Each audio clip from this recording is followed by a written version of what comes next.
warbixin yaab leh ayaa haatan soo baxday taasi oo lagu sheegayo in dalka boqortooyada Ingiriiska gaajo loogu dhimayo waxaana haatan la sheegayaa in boqolaal qof waliba nambarkooduna haatan sii kordhayo dad badan la sheegay in ay markaa qarka u saaran yihiin gaajo u dhintaan kuwaasi oo qaar badan oo kamidana ay ku kaliftay in ay cunaan cuntada ayda iyo bisadaha.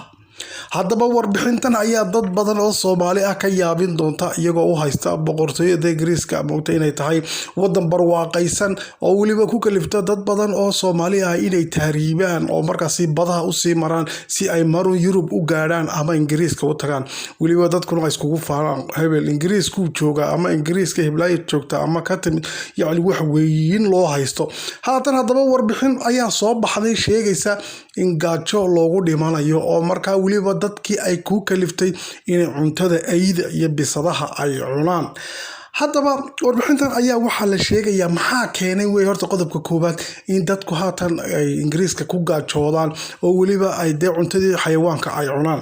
qodobka ugu weyn ayaa waxaa la sheegayaa inuu yahay dagaalkan ka dilaacay caalamka iyo sicir bararka markaasi gaar ahaan dagaalkan Ukraine iyo Ruushka markuu dhacay waynagunahay in wax walba qiimihiisa isbedelay sicir bararka caalamku moogtay uu saameyn weyn ku yeesho sicir bararkii ugu xumaa abid uu ka dhacay noloshii iyo moogtay nidaamkii food chain-ka ama cuntada isku xidhnayd alaabaha caalamka laga soo kala dhoofinayay ayaa khalkhalgalay qiimihii alaabaha ayaa shan jibaarmay waxaana haddaba tani keentay in ay saameyn ku yeelato qoysas badan oo markaasi Ingiriiska ku nool waliba ha u badnaadaan baa la yidhi qoysaska moogtay kuwa isfuray yacni single motherka iyo moogtay single fatherka ubadka haystan ayaa la sheegay in 3 meelood marka loo qaybiyo hal meel ay horta saameyn weyn iyaga ay ku yeelatay baa la yidhi. dhinaca kale cabashadan ayaa waxaa la sameeyay markaasi Mark Sid oo ah agaasimaha mashruuca quudinta bulshada Trowbridge oo dhacda markaasi xarunta gobolka Wales ee Cardiff. waxaana haatan ay ku doodayaan markaasi in dad badan oo marka qoysas badan oo marka ay haatan gaajo qarka u saaran yihiin oo sida ugu dhaqsaha badan hadda waxba looga qaban ay keenaysa marka inay gaajo darteedba u dhintaan. haddaba Afrika baa lagu yaqaanay lagu gaajoodo moogta ama gaajo loogu dhinto oo macaluul laga hadlo. dad badan ayaa warbixintan ka yaabisay oo markaasi sidii Ingiriiskii barwaaqada ahaaba hadii maanta gaajo loogu dhimanayo nololimaba taalaba caalamkiiba ay dad badan fikirkooda gashay laakiin si waxaad ogaataa mar hadii dagaal u dhaco moogtahay wadan kasta si kasta u barwaaqaysnaadee caalamku haatan uu isku xidhay dhaqaalihiisu wax walba qiimayaashu kacayaan marka qiimaha qoto daruurigu kaco dad badan ayuu saameyn ku yeelanayaa ama ha ku noolaadaan gobol aad u haysatay inay barwaaqaysan yihiin wadamo barwaaqaysan ama ha joogaan Afrika saameyntu sideeda ayay markaa u taabanaysaa cidina markaasi kama badbaadayso.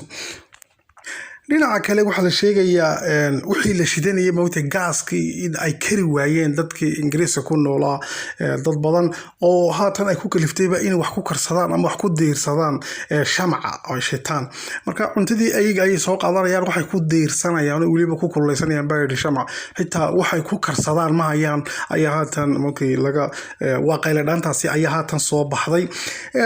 dhinaca kale aynu gudubno ciyaarihii koobka adduunka oo haatan maraya halkii ugu xiisaha iyo xamaasada badnaa iyada oo loo gudbaya markaas semi-finalkii amaba moogtahay dhamaadkii ku dhow yahay. haddaba ciyaar yaab leh ayaa caawa dhacday oo markaasi farxad weyn gelisay dadka qaaradda Afrika iyo waliba dadka Carabta ah iyo dadka muslimiinta ah yacni dalka Morocco ayaa guul weyn oo markaa ummadaha dhan farxad gelisay waxa ay ka gaadheen oo ay garaaceen xulka qaranka Boortaqiiska kaasi oo uu ciyaarayay laacibka weyn ee caalamka aadka looga tixgeliyo loogana dambeeyo ee Cristiano Ronaldo oo markaasi haatan guul daradaasi soo gaadhay waayey awgeed ilmada xajisan kari waayey.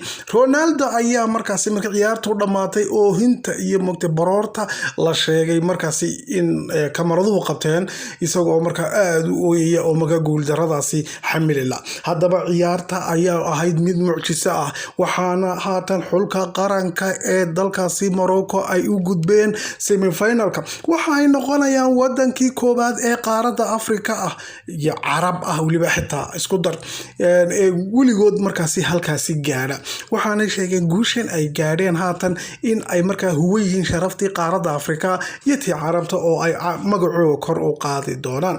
haddaba daqiiqadii 42aad ayaa gool yaab leh madax markaasi ku xareeyay Buffal oo markaasi ka dhigtay ciyaarta in ay haafkii hore ku dhamaato gool iyo eber. waa la isku soo noqday haafkii labaad ee ciyaarta. Ronaldo xitaa lagu soo daray oo fadhiyay, laakiinse walaa xaaga gool way keeni kari waayeen. waliba waxa yaab leh in daqiiqadii 9 xitaa kaarka cas loo taagay ciyaartooy markaasi dalka Morocco ah oo ay 10 nin oo kaliya kula ciyaarayeen iyagoo markaa 11 daqiiqado badan loogu kordhiyay. haddana walay ka tahay waxba way keeni waayeen. ciyaartiina waxay ku soo gabagabowday gool iyo eber, taasi oo ay Morocco noqotay guusha ay caawa soo haysay mid haatan looga dabaaldegayo qaaradda Afrika oo dhan iyo wadamada Carabta iyo xitaa wadamada Yurub qaar baa iska dabaaldegayo markaasi Morocco jacayl awgeed dadka Moroccaanka waliba ay u joogaan moogtahay qaxoontiga wadamada u joogaan oo kale ayaa la isku soo baxay.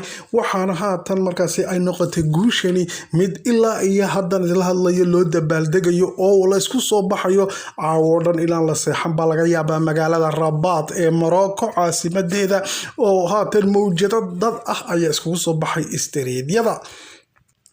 haddaba xulka qaranka Morocco ayaa haatan waxay wacad ku mareen tababarooga uu sheegay inuu doonayaan koobka adduunka inay finalka tagaan oo waliba ay qaadaan. waxaana haatan markaa aad moogtay loo hadal hayaa yacni waxa habka iskugu xidhan yihiin ciyaartooyada. difaacooga aad buu adag yahay, xagga moogtay goolhayuna aad buu fiican yahay. rajo fiican ayaa laga qabaa markaasi in ay finalka tagaanba. waxay isku dhici doonaan sida la saadaalinayo oo haatan ay markaa ku kulmi doonaan semi-finalka Ingiriiska iyo Faransiiska oo iyaguna hadda aan idila hadlayo ciyaartoodii ay bilaabantay oo markaa labadaa kii soo baxa ay markaa Morocco la ciyaaraysa. hadduu Ingiriisku soo baxona waan hubaa anigu in ay Morocco ka adkaanayso, waayo difaac hagaagsan ma laha Ingiriisku. waanay ka dhalin karaan moogtay Morocco goolo badan haddii Ingiriis ku soo baxo. taasi anaa idiinsii moogtay saadaalinayo 100% saadaashayda waan hubaa. laakiin Faransiisku waa daad moogtay oo laakiin way iska celin doontaa Faransiis laftarkiisana Morocco. waxaynu rajaynaynaa guul. markii ciyaartu dhamaatay Morocco sujuud ayay dhulka la gobi ahaanba moogtahay marka sujuud ayay dhulka saareen oo Ilaahay ugu mahadnaqaya guusha ay gaadheen. Morocco waxa aan ku tahay sida ciyaaruhu bilaabeen habeen kasta oo ay guuleystaan way sujuudaan moogtahay sujuud shukri bay sameeyaan, Ilaahay ugu mahadnaqayaan guushaasi ay gaadheen. haddaba dadka aadka ugu farxay guusha Morocco ee waliba calankooga sita waxa weeyaan Falastiiniyiinta oo Qudus ay calankii Morocco sureen. waxa kale oo xusid mudan in لاعبينta ciyaartooyada xitaa moogtahay ay aad u taageersan yihiin dhinaca qadiyada Falastiin madax banaaneysho. dadka reer moogta taageerayaasha reer Morocco ayaa calankii Falastiin xitaa sita oo moogtahay aad ugu faraxsan in wadankooga labaad uu yahay Falastiin. Falastiin wadan madax banaan in loo aqoonsado ayaa markaa campaign baa jira ilaa markii ay bilaabmeen ciyaaruhu, taasi oo markaa campaign loogu jiro in Falastiin qadiyadeeda la horumariyo oo wadan madax banaan ay noqoto.